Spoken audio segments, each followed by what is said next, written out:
mahalagang bahagi ng ating pagtitipon, ang pangakalan ng salita ng Diyos, at pagpapakalat ng ating Panginoon na bumalagit si Brother Josh. Purihin po ang Panginoon.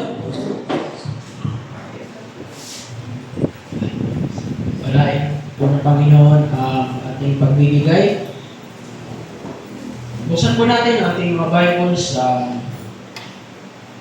Pero bago po pala yan, nais ko po magpasalamat sa Panginoon sa opportunity na ito na binigay sa akin. Una-una sa lahat ay sinasabi ko po sa aking sarili at sa Panginoon, hindi ko ako deserving. Wait lang. Pero praise God kasi ginagamit niya tayo. Hindi tinitingnan ng Panginoon ng ating qualification. Pero tandaan po natin, lahat po tayo ay tinawag ng ating Panginoon. Tayo ay, pag may pagkakataon po tayo ay binigyan ng task, ay mas maganda pong i-grab natin yun. Ano po, sapagkat ito ay kalooban or ito yung pagtawag sa atin ng ating Panginoon. Ano po? Sige po, buksan po natin sa Joshua chapter 24, Joshua 24 verse 14 hanggang 15. Welcome sa bawat isa sa gawain ng ating Panginoon.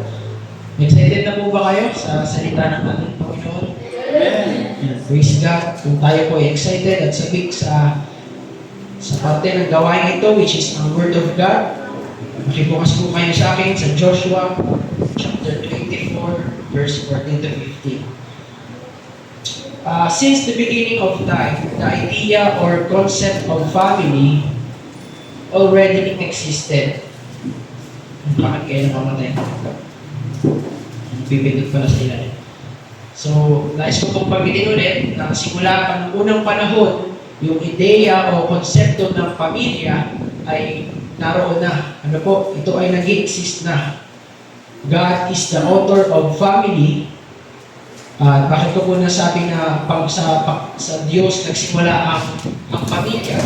Ito po ay nagsimula sapagkat ang Panginoon natin ay example sa konsepto o idea ng family. So bago pa po nabuhay si Adan at Eva, meron ng pamilya. At ito yung tinatawag nating Holy Trinity. Ano po? Sila ay itong tatlong persona, isang Diyos, tatlong persona, sila po yung magkakasama.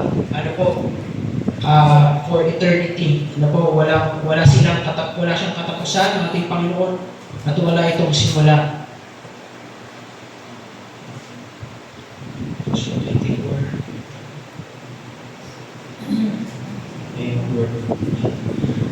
So, since ang Panginoon ang author ng family, napakahalaga po sa Kanya ang pamilya.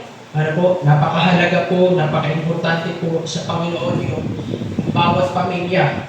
Ikaw man ay may kompletong pamilya, ikaw man ay ang pamilya man ay single parent, ang pamilya mga ito ay extended, ang pamilya mga ito ay kompleto, o anumang klase ng pamilya, ito po ay mahalaga sa Panginoon sapagkat ang pamilya, sabi nga po, di ba, sa tinuturo sa atin sa school, anong family? What is family? Family is the basic unit of society. So kung wala ang pamilya, wala ang society, wala ang community, sa pamilya nagsisimula ang lahat. At alam naman natin at ito po yung pinaniniwalaan natin na kalooban ng Panginoon ang makita niyang sama-samang naglilingkod at sumasamba sa Kanya ang bawat pamilya. Kaya ang topic ko ito ay pinamagatan kong a family that serves God together stays forever. Iniwala po ba kayo? Kayo doon, ang pamilya ang sama-samang naglilingkod sa Panginoon ay sila ay magsasama habang buhay for eternity. Basahin po natin Joshua 24 verse 14 hanggang 15. Kaya ngayon sambahin niyo si Yahweh at paglingkuran niyo siya ng buong puso at katapatan. Alisin ninyo ang mga Diyos-Diyos ang dating sinasamba ng inyong mga ninuno sa Mesopotamia at sa Ehipto. Si Yahweh lamang ang inyong paglingkuran. 15. At kung ayaw ninyong paglingkod kay Yahweh, pumili kayo ngayon kung sino ang inyong paglilingkuran. Ang mga Diyos na pinaglingkuran ng inyong mga ninuno sa Mesopotamia o ang mga Diyos ng mga Amoreo na sinasamba dito sa lupain inyong tinitirhan. Ngunit para sa akin at sa aking pamilya, sa bayan, kay Yahweh kami maglilingkod. Tayo po'y manalangin namin sa oras nito, pinupuri at pinapasalamatan. Salamat po sa pagkakataon ito na kami po ay makakapakinig o God ng iyong mensahe. Ako po o God ay ilagay sa likuran, wala po akong magagawa, kung wala yung pagsama, ikaw po ang manguna, impluensya. Kagaling sa iyo, Panginoon, ng impluensya, Panginoon, mangusap ka po sa puso ng bawat isa, personally, Panginoon, at nawa makatulong itong mensahe nito sa buhay ng bawat isa, Panginoon. Maraming salamat po, inangkin po namin ang magtatagumpay sa pangalan ni Jesus. Ano pa mang oras na? Alas 7. So, yan. Asahan po natin na marami po tayong verse na babasahin, bubuklatin sapagkat unfortunately wala po tayo may projector o PowerPoint, pero praise God at meron tayong mata, meron tayong nakabasa pa tayo at nakakabuklat ng Bible. Yan. So una po natin pag-usapan, Satan hates God's standard of family. Ayaw ng kaaway, ng Diablo, ni Satanas, ang standard ng Panginoon sa pamilya. Ano po ba ang standard ng pamilya? Ang family, it consists father, mother, and children. At yun po yung standard. Ano po? At ang standard ng Panginoon sa pamilya ay yung pamilya na united sa pag-ibig ng Panginoon. Sila ay pinag-iisa sa pananampalataya at paglilingkod sa Panginoon. So Satan hates God's standard of family. Yun, point number 1.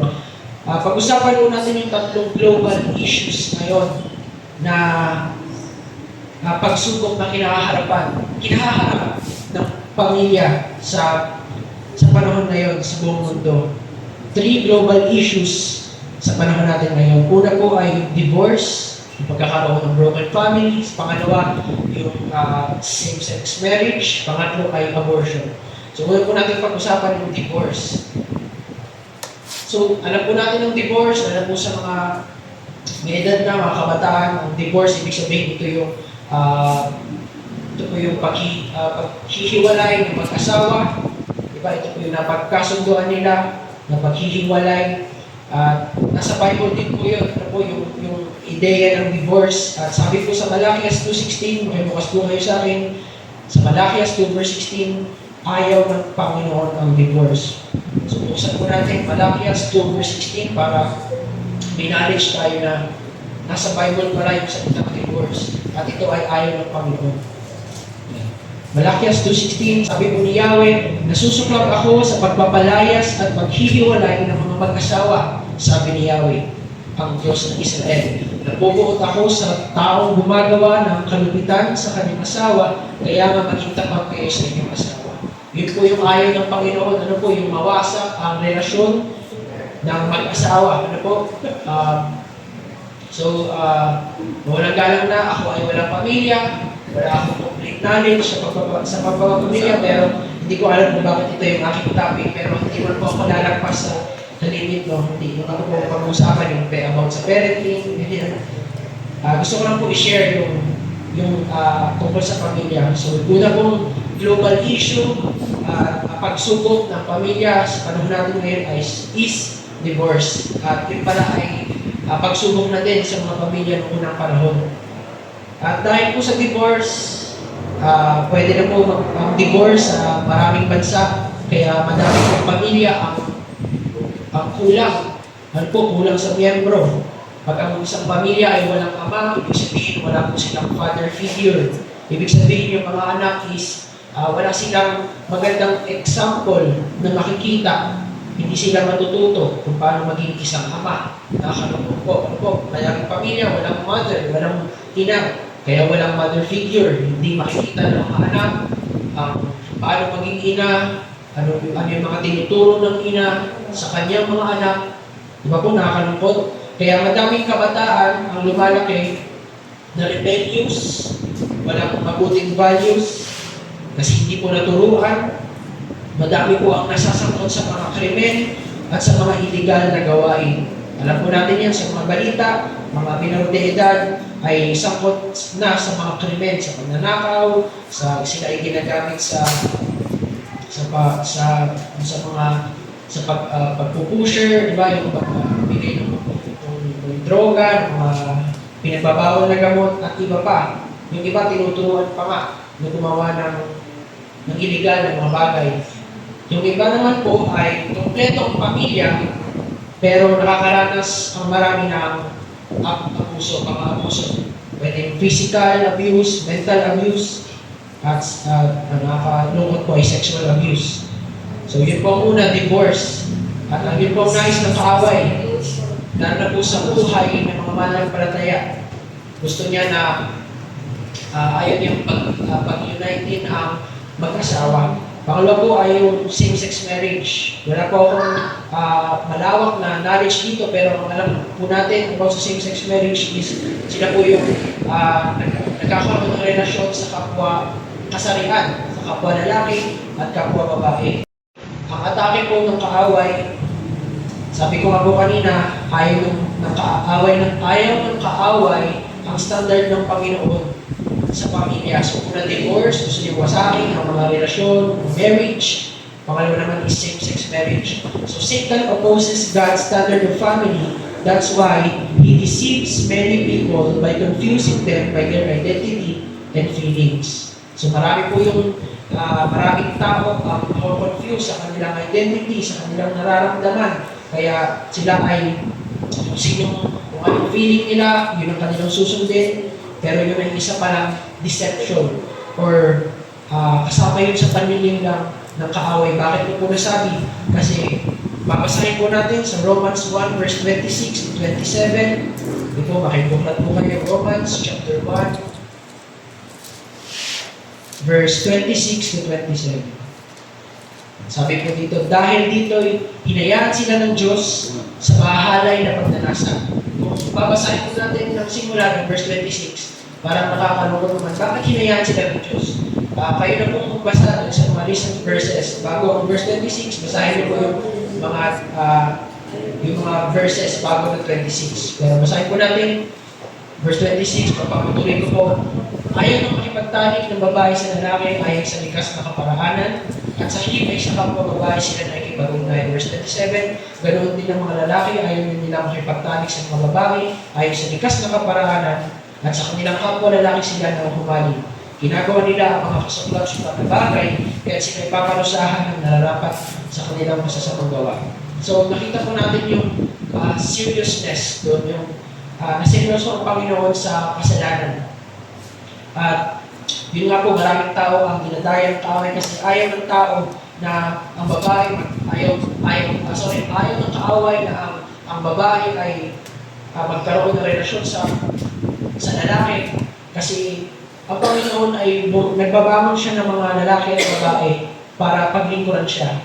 Para gamitin ng Panginoon sa makapangyarihang paraan. Pero ang ginagawa ng kaaway is tinitwist nila yung isip nila, yung feelings nila. Kaya yun, hindi sila nagagamit ng Panginoon. Yun po. Gusto ko pong i-share sa inyo ang testimony ng isang former trans about her vision. So, babae po siya, biologically, at siya po ay naging trans man. So, siya, ito pong video na ito is napanood ko at yung boses niya ay malalim na, talagang panglalaki na, yung dibdib niya ay natanggal na. Pero sabi nga po ng Bible na walang taong malayo sa biyaya ng Panginoon, kaya siya po inaligtas. At ito po yung testimony niya. So nagkaroon po siya ng vision mula sa Panginoon. At ito pong vision ay may nakita po siyang mag-asawang lalaki at babae sa kabila, at sa kabila naman ay lalaki sa lalaki, babae sa babae. Tapos, dito po sa lalaki, sa mga same-sex couple, is sila lang nandun. At dito naman sa mag-asawahan ng lalaki at babae, standard ng Panginoon, is marami sila doon. Maraming bumabaho ng tao, maraming mga anak, diba, ang nabubuhay. At ibig sabihin daw po ng vision na yun, napipigilan ng mga lalaki at babae na magawa ang nais ng Panginoon sa kanilang buhay at para Ang ayon ng kaaway ay hindi ipanganak daw yung mga taong gagamitin ng Diyos in the last days for His glory. So kaya ang gusto ng kaaway, ang lalaki, asawahin niya ang kapwa lalaki para hindi sila magkaanak nung anak, nung baby na sana ay ibabangon ng Panginoon sa next generation. Ganun din sa lalaki, sa babae, ayaw nila sila magkaanak ng kaaway kasi gagamitin yung anak na yun, yung baby yun for sa next generation.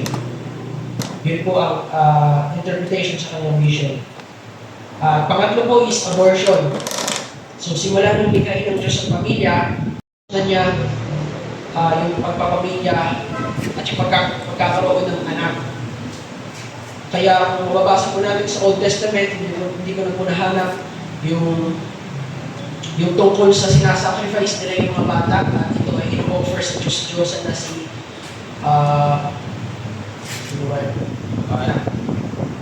Baal po ba yun? Or marami po kasi Diyos-Diyosan sa Old Testament na sinasamba ng mga Hudyo ng Israel dati. Ano po, napakapasaway ng Israelites. Katulad natin minsan. Pero ito po, uso po dati ang child sacrifice.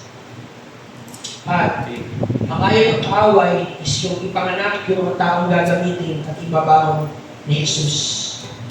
For example po, si Pharaoh, di ba, yung pinapatay na yung mga bata sa panahon ni Moises, kung si Moises ay baby pa, di ba, pinapatay ni Pharaoh yung mga bata kasi ayaw niya, kasi nabalitaan niya po siguro, di ba, nabalitaan niya na may magliligtas sa Israel, sa mga Israelita, sa pagkabihag nila sa Ehipto.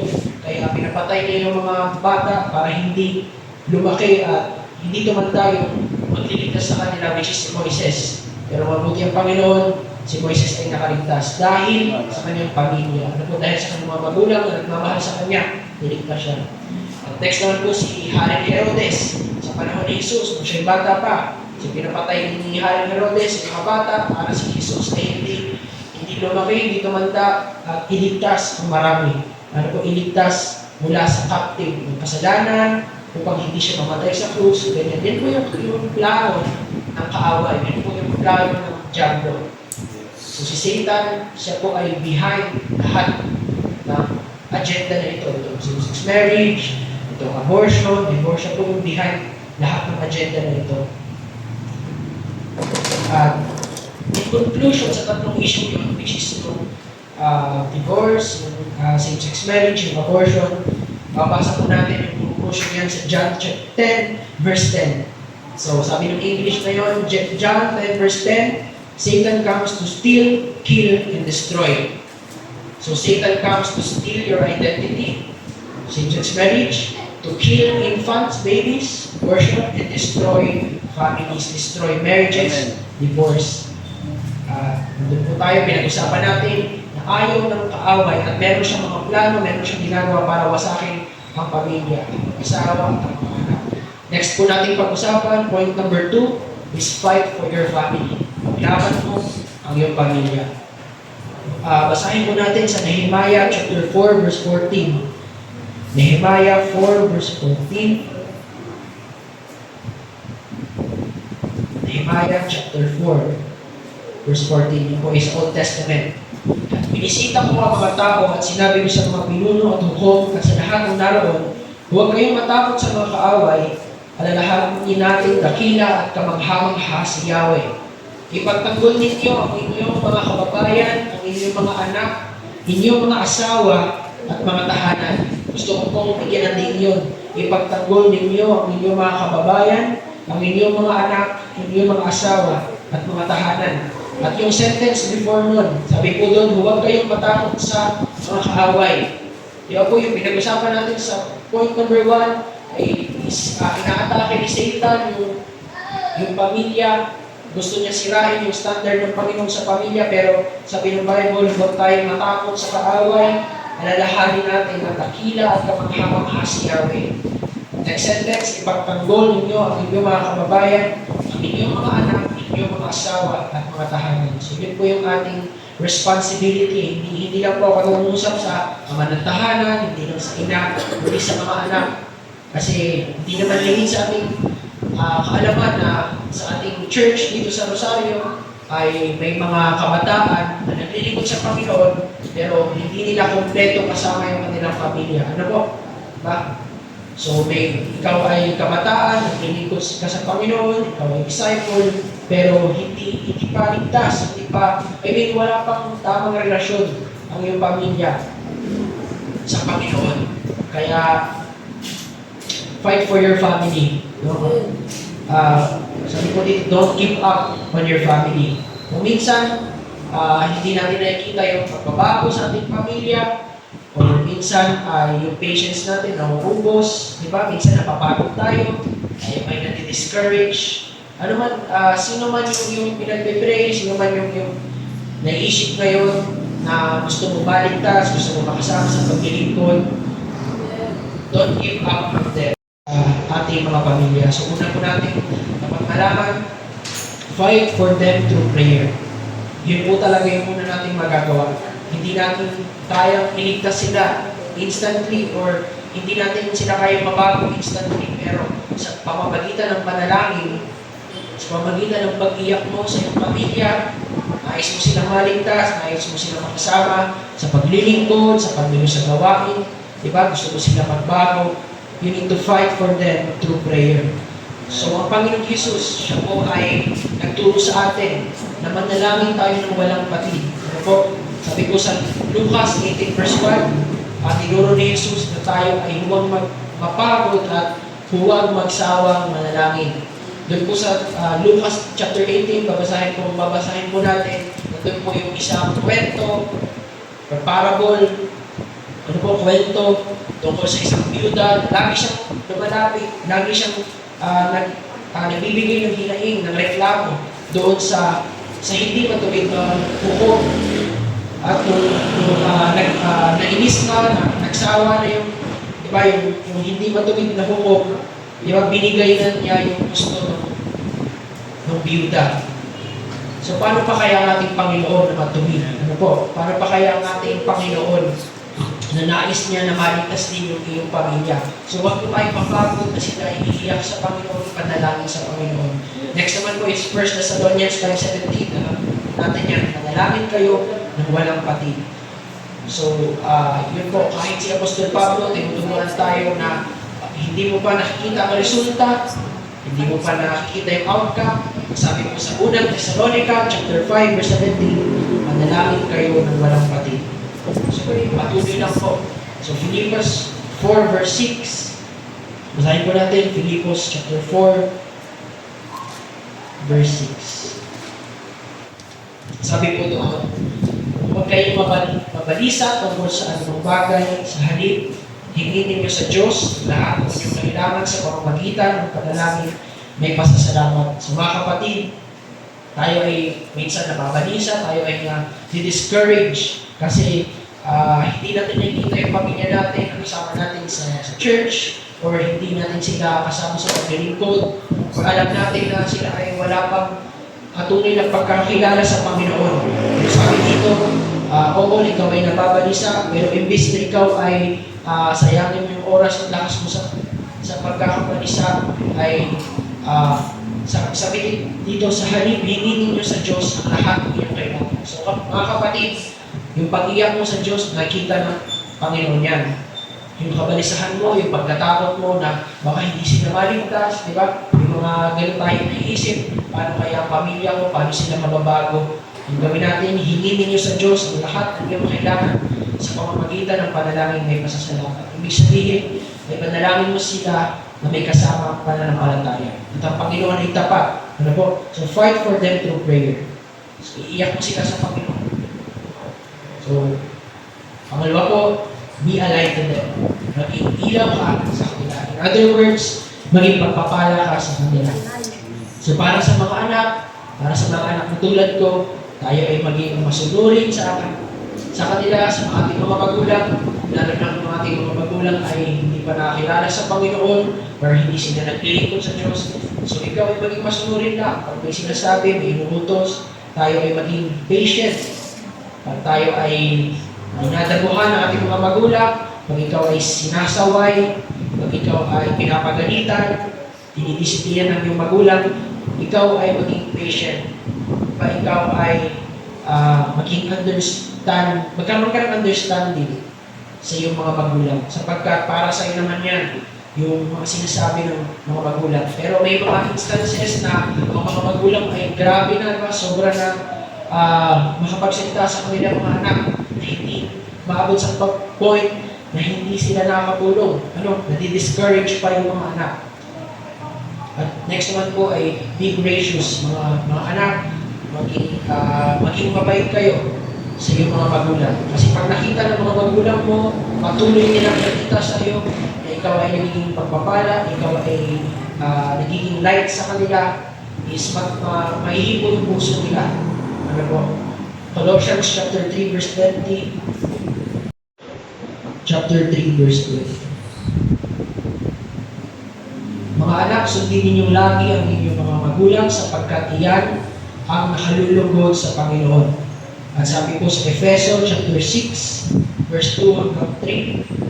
Efeso 6, 2 hanggang 3. Sabi po doon, igalang mo ang iyong ama at ina. Ito ang unang utos na may kanakip na pangako. Magiging maganda at mahaba ang iyong buhay. So, iniutos sa atin ng Panginoon na i-honor natin, obey your parents. Kasi ito pala yung utos, unang utos na may pangako ang Diyos sa atin na po magiging maganda at magiging mahaba ang iyong buhay. Next naman po is para sa parents. Kung ikaw ay isang magulang, ikaw ay isang ama, ina, isang lola, diba? So sa iyong mga anak, sa iyong mga apo, always encourage them. So fight for them through encouragement. Maging light ka sa kanila. Always encourage them. Turuan mo sila sa maayos na paraan. Rebuke them with grace and with God's wisdom. Kasi minsan, di ba, pag ang isang magulang is nagagalit na sa kanilang anak, is kung ano-ano na lang yung masasabi sa magulang. May time na ma-discourage ang anak. Di ba, may mga ganung pamilya. Pero bilang mga ama at ina ng tahanan, bilang isang nakakatanda na may wisdom ng Panginoon, sila ay i-review mo sa tamang paraan with grace and with God's wisdom. So yung wisdom naman yun, hinihingi sa Panginoon yun. Binibigay ng Panginoon sa kanyang mga anak. Efeso chapter 6 verse 4, mga magulang, huwag ninyong ibuyo sa pag-iimagsiklaban sa inyo ang inyong mga anak. Sa halip palakihin niyo sila ayon sa disiplina at aral ng Panginoon. So kung nais mo na madala mo ang iyong mga anak, ang iyong mga apo, or ang iyong nakababatang kapatid, sila ay turuan mo sa aral ng Panginoon. Ikaw ay magulang, disiplinahin mo siya sa aral ng Panginoon. Palakihin ninyo sila sa tamang pagdidisiplina. Colossians chapter 3:21. Colossians 3:21. Sabi po doon, mga magulang, huwag ninyong pagagalitan ng labis ng inyong mga anak at baka masiraan sila ng loob. So ito po yung mababaw na nasalin, kaya baka yung ibang anak naman, ipakita ito sa kanilang mga magulang. O ito mama, ito papa, huwag niyo daw pagagalitan ng labis. Pero di ba may mga instance, may mga pagkakataon na kailangan ng anak ay pagsabihan, di ba yung nasisigawan, napapalo, lalo na pagbata. Diba? Kahit matanda, ako. So sabi dito, huwag yung pagagalitan ng labis ng inyong mga anak, baka masiraan sila ng loob. So huwag naman po sana umabot sa point na masiraan sila ng loob, ma-discourage. Diba kasi may mga magulang na sinasabi, wala kang kwenta, yan. Palagi ka ng ganyan, wala ka nang nagawa, wala ka nang mapupuntahan, or hindi ka na magbabago. May napanood ko ako sa TikTok, matagal na po ito, sabi nung anak, depressed ako. Sabi ng ina, yan, kakaselfon mo yan. Buti pa sa panahon namin, walang ganyan-ganyan. Pero yun nga yung sa generation ngayon is kailangan ng more understanding ng mga magulang. Kasi iba naman talaga sa generation dati.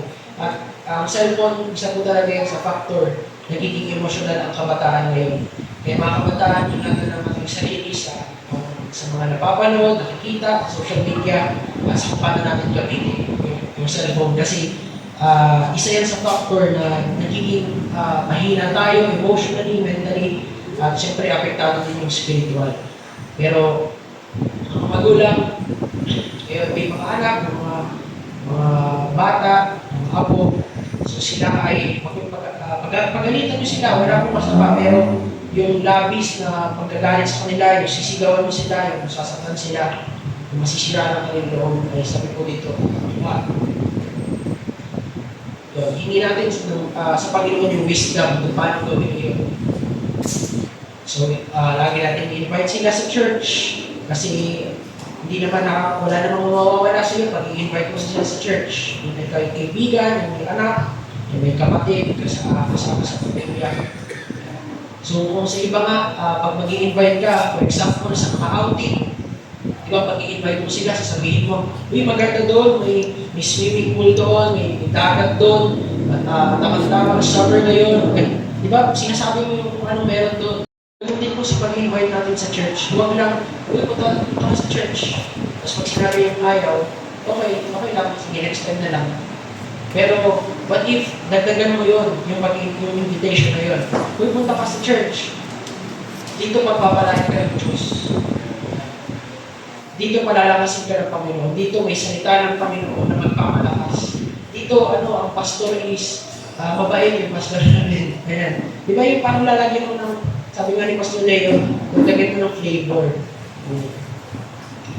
So, pangatlo, so una, fight for them through prayer. Pangalawa, be a light to them, be a blessing to them. Pangatlo is, do not hold back, have hope in God. So, huwag kang susuko, huwag kang titigil, huwag kang panghihinaan ng loob, ikaw ay manalig at umasa sa Panginoon. So, Gawa, chapter 16, verse 33. Acts, Gawa, 16, 33. 31, sorry po, 31. Sumagot naman sila, sumampalataya ka sa Panginoon Jesus at maliligtas ka, ikaw at ang iyong sambahayan. So sa tagpo pong ito, is naligtas po yung pamilya nung ito po ba ay ito yung sundalo ng Romano siguro. Yan. At meron siyang pamilya at ito yung tagpo na nung si Pablo at si Silas ay nakakulong at sila ay nagsimulang umawing, magsamba, magkulit at nagkaroon ng pagyanig at nakawala lahat, nasira yung mga kadena, nagbukas yung mga pinto ng mga nakabilanggo doon at ganoon din si Pablo at Silas. At syempre pag ang mga nakabilanggo ay nakawala doon sa time nila at napabayaan ng Roman soldiers, ginagawa mostly ng mga Roman soldiers na pinapatay nila yung sarili nila kasi ayaw nilang sila ay maparusahan. Diba, nung sa nakatataas. So, tinanong ng Roman soldier, kina Pablo, ano po gagawin ko para ako'y maligtas? Kasi natatakot siyang mamatay, natatakot siyang marusahan. Verse 31, sabagot naman sila sa Pablo at Silas, sumampalataya ka sa Panginoon Jesus at maliligtas ka, ikaw at ang iyong sambahayan. So, unang step is ikaw ay magtiwala sa Panginoon, ikaw ay sumampalataya. Hindi mo pa man nakita yung instant na pagbabago ng iyong pamilya o sinong member ng iyong pamilya, ikaw ay manalig sa Panginoon. Sabi dito, pag sumampalataya ka kay Jesus, maliligtas ka, ikaw at ang iyong sambahayan. So mga kapatid, do not hold back. Ang pang-apat, you need to seek God and abide in Him. Hanapin mo palagi ang Panginoon. Sa Panginoon mo hanapin ang kaligayahan. Ikaw ay laging lumapit sa Kanya at ikaw ay manatili sa Kanya. Seek God and abide in Him. Mateo chapter 6 verse 33. Ito po ay familiar na sa atin. 6:33 Mateo. Sabi po dito, ngunit higit sa lahat ay bigyang halaga ninyo ang kaharian at ang pamumuhay na ayon sa Kanyang kalooban at ibibigay niya sa inyo ang lahat ng mga bagay na ito. So ano po ibibigay ng Panginoon? Sinabi sa chapter 6 na yung damit at yung pagkain, yung shelter, yung ating mga pangangailangan. Pero pwede din po natin i-relate ito sa mga mahal natin sa buhay. Sabi dito, bigyang halaga mo ang kaharian ng Diyos, yung paglilingkod sa Kanya, hayaan mo maghari ang Panginoon sa iyong puso, At sabi dito, at pamumuhay ng ayon sa kanyang kalooban. Diba, mamuhay ka ayon sa kalooban ng Panginoon at makikita mo na ang pamilya mo is nadadala mo na siya sa church, diba, through your prayers, at sa pamagitan na ikaw ay magpapakabait sa kanila, ikaw ay nagiging gracious, mabuti ka sa kanila, pinapakita mo sila si Jesus sa kanila. So yun, makita nila, may hipo yung kanilang puso, at one day, very soon, sila ay makakasama mo sa paglilingkod, sila ay maliligtas. Yun po ang pangako ng Panginoon. Seek Him first, the kingdom of God, and His righteousness, at ibibigay ng Diyos. No, i-honor niya yung pangkailangan mo. I-honor, pagpararangalan ng Diyos, ang nais ng puso mo.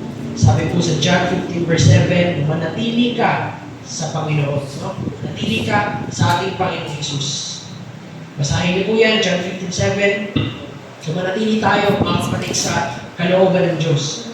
Ikaw ay disciple, so ikaw ay maging tapat sa paglilingkod, sa pagsunod sa kanyang mga salita. At tandaan mo, may pangako ng Diyos, ibibigay niya ang ninanais ng puso mo na maligtas ang pamilya mo. Ikaw lang ay umattend sa church. Ikaw lang ay magpatuloy ka lang sa Panginoon. Magpatuloy ka lang sa pananalangin. Ano po? At ililigtas ng Panginoon ang iyong pamilya. Sabi ko sa hanapin mo sa Panginoon ang iyong kaligayahan. Hindi sa mundo. At ibibigay niya ang mga pangarap mo. May mga pagkakataon kasi na nagkakaroon ng delay or nagtatagal yung mga pamilya mo na maabot mo sila or madala mo sila sa Panginoon kasi minsan ikaw din iba yung pinagkakaabalahan mo. Minsan hindi full yung desire mo na sila ay maligtas. Na sa'yo ay parang okay na to, okay na ako lang yung mag-church. Tapos sila nasa bahay lang. Diba may mga times po na gano'n, wala tayong pakialam sa kanila pero ang usapin ko dito is buhay, kamatayan. Yun po ang pinaka-importante na sila ay maligtas, sila ay magkaroon ng relasyon sa Panginoon. Kaya hanapin mo yung kaligayahan sa Panginoon. Lagi mo siyang isip, lagi kang lumapit sa Kanya, at hindi sa iba pang mga bagay. So, dito na po tayo, malapit na po tayo magtapos. So, unang pinag-usapan po natin yung plano ng kaaway sa pagsira ng pamilya. Ayaw niya yung standard ng Panginoon sa pamilya, kaya winawasak niya ito. Pangalawa is fight for your family. Huwag kang mag-give up sa kanila. Mahalin mo sila. Pangatlo po ay sabi ko dito, the only thing you can bring to heaven is other people. Isang bagay na madadala mo sa langit kay ibang tao. Sino po yun? Ating pamilya, ating kaibigan, mga mahal sa buhay. The only thing you can bring to heaven is other people. So ito pong phrase na ito is nakita ko sa Instagram. Kaya biglang tinake note ko talaga siya. Kasi tama nga, oo nga no. Kasi sabi nga po sa Mark 8:36, sabihin po natin, Marcos 8 verse 36.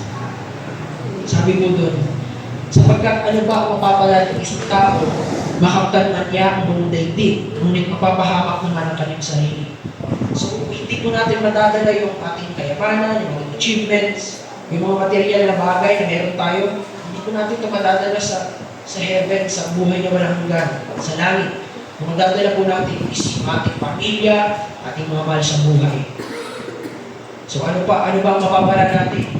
Makaptan ba natin ang buong daigdig, magawa natin yung gusto natin, pero mapapahamak naman ang buhay ng pamilya, hindi mo sila napagtuunan ng pansin.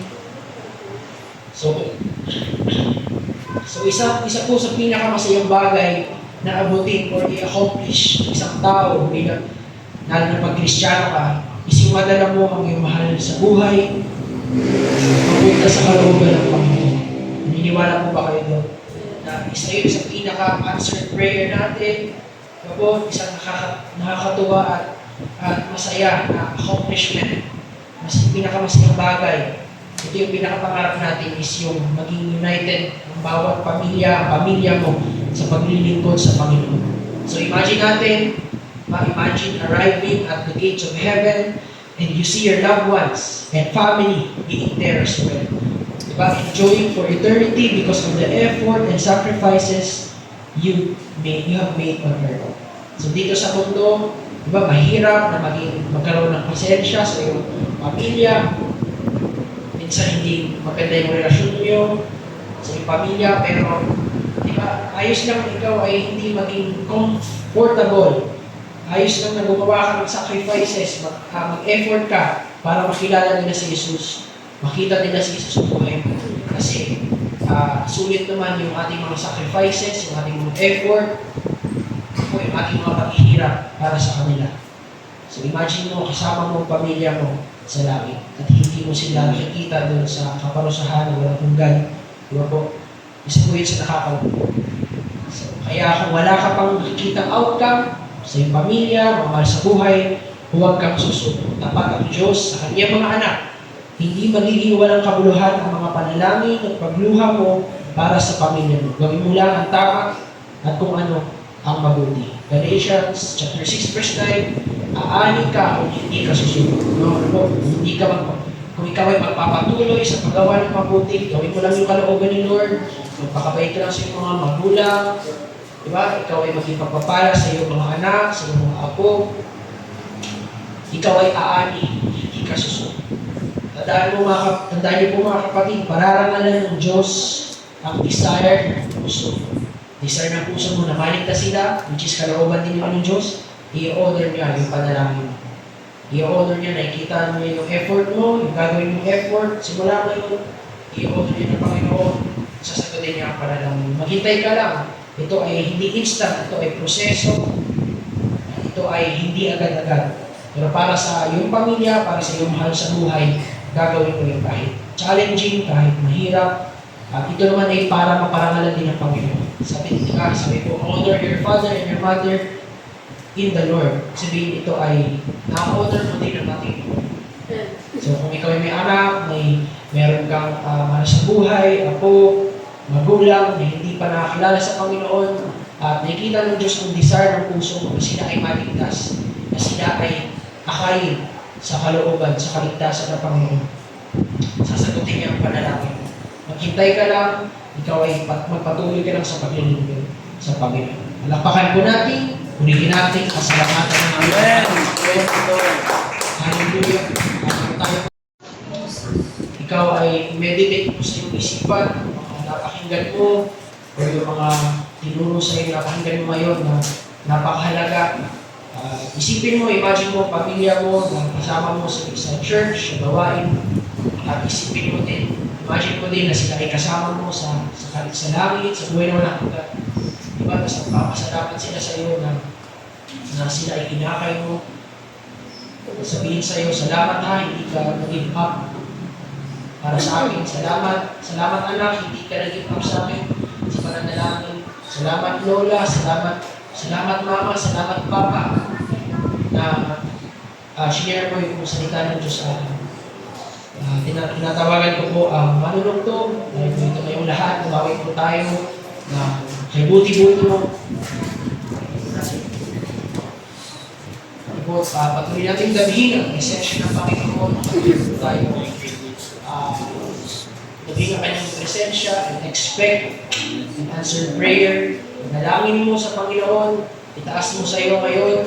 Ito po yung pagkakataon na tayo ay lalapit sa Panginoon. Sige po, tayo ay lumapit sa altar, sa pagsabi ng Panginoon, tayo ay malaya na makakalapit sa trono ng biyaya ng ating Panginoon. So, sabi ng Bible, kung anong pangangailangan mo, anong hiling mo sa Panginoon, lumapit ka sa Kanya, ilagat mo sa Kanya, sapagkat siya ay magmalasakit sa iyo. Magmalasakit siya. Siya ay concerned sa buhay ng iyong mga mahal sa buhay, ng iyong pamilya. Ito, manalangin tayo. Tumawid po tayo sa ating Panginoon habang tayo ay nananalangin kay buti-buti mo. Hallelujah. We worship you, O God. Tinataas ka namin, Panginoon. Kami po ay ina-acknowledge namin, O God, ang iyong makapangyarihang kamay. Ina-acknowledge namin ang iyong kadakilaan. Panginoon, naniniwala po kami na walang imposible, walang hirap sa iyo, Panginoon. Kung kaya mong iligtas ang pamilya ito, kaya mong iligtas ang pamilya ito, Panginoon. Yes, Lord. Panginoon, kung ginawa mo na i-restore ang relationship na nawasak na pamilya, kaya mo din gawin ito sa ibang mga anak ng Panginoon. Lord, nakikita niyo po ang ang buhay, ang sitwasyon ng iyong mga anak. Nakikita mo, Panginoon, meron pang hindi ligtas, meron pang hindi kasama sa paglilingkod, walang tuloy na kakilala sa iyo. Nakikita mo sila, Panginoon. Lord, ikaw po, kumilos sa kanilang puno, kumilos ka sa kanilang buhay. At kami po mga Kristiyano, kami po mga nakakilala sa iyo. Tulungan mo po kami, Panginoon, na sumunod sa iyong kalooban. Hallelujah. We worship you, O God. Hallelujah. Pinagkakatiwala namin sa iyo, Panginoon, ng lahat. Wala po kami magagawa pa rin. Wala po sa amin. Salamat, Panginoon. Salamat sa kaligtasan. Salamat sa biyaya ng iyong kapatawaran, biyaya ng kaligtasan. Salamat, Panginoon, kasi isa kami sa mapalang. Hallelujah. Nagagamitin mo, Panginoon, para sa aming mga pamilya. Mabuti ang Diyos. Hallelujah. Sige po, patuloy natin silang itaas sa Panginoon. Kung pwede namin, isa-isahin mo sila, itaas mo sila sa Panginoon. Iligtas sila. Ang Panginoon ay nakikinig sa atin. Nakikita niya ang desire ng puso.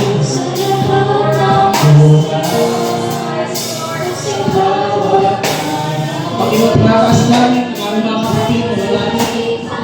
Ang mga pamilya, ang aming mga kapatid na hindi pa nakakilala sa iyo. Sila po ay kahawakan mo, Panginoon. Iligtas mo sila, Panginoon.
Mabuti ang Diyos na sa alingan nagmamahal. Bumili natin sa mga kapatid na ating Lord. Hallelujah. Kailangan pinapasalamatan. Panginoon, sigurado kami po nagpapasalamat na agad o God sa iyong gagawin sa aming mga pamilya, sa aming mga mahal sa buhay. Hallelujah. Tulungan po kami pagdating namin sa aming mga tahanan. Hallelujah. Ang aming napakinggan. Ang mga revelation sa amin ngayon kami, Panginoon, ay aming sumunod sa buhay. Tulungan po kami, Panginoon, sumunod sa response mo, Panginoon. Magkaroon kami magandang response sa calling mo sa amin.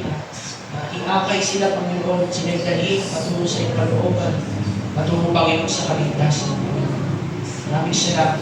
Mga kapatid, huwag po tayo mag-give up sa ating mga pamilya. Minsan matagal, minsan kailangan may proses. Pero nais ng Panginoon is tiwala kami sa Kanya, manalangin ka lagi. Sila ay lagi mong itaas sa Panginoon. Ikaw ay maglingkod lang sa Panginoon. At ang Panginoon ay hindi siya ito para hindi niya makita. Hindi siya bulag. At hindi rin siya bigay para hindi niya marinig ang ating mga panalangin. Mahal tayo ng Panginoon. Mahal din niya yung mga mahal sa buhay, yung kaibigan ng Panginoon. May manalangin, Panginoon, maraming salamat sa iyong salita, Panginoon. Salamat po, Panginoon, sa iyong mga revelation. Nawa, Panginoon, ang mga salita po, Panginoon, ay aming maingatan sa aming puso. Tulungan po kami na maging pagpapala kami sa aming pamilya, sa aming mga mahal sa buhay. Panginoon, makita nila sa amin ikaw, Panginoon Jesus, naliwanag mo, Panginoon, sa amin. Ituloy mo ang kanilang mga puso, mahabagan mo po sila, Panginoon. Hindi namin sila kaya, Panginoon. Ikaw lamang. Sa iyo, Panginoon, ang walang imposible, walang mahirap sa iyo, Panginoon. Kaya, Panginoon, pinagkakatiwala namin sa iyo lahat. Tulungan mo kami. Magkaroon kami ng magandang relasyon sa aming magulang, sa aming mga anak, sa aming mga apo, Panginoon. Hallelujah. Tulungan po kami sa mga. Lord God, we expect, right now, Panginoon, ine-expect na namin, Panginoon, ang himalang gagawin mo dahil bagay na gagawin, Panginoon. And Lord, we expect for revival, salvation, Panginoon, sa aming mga kapatid sa pananampalataya at sa aming mga pamilya. Maraming salamat kung aming panalangin sa pangalan ni Jesus. Amen. Napakaraming tuloy natin ang Panginoon.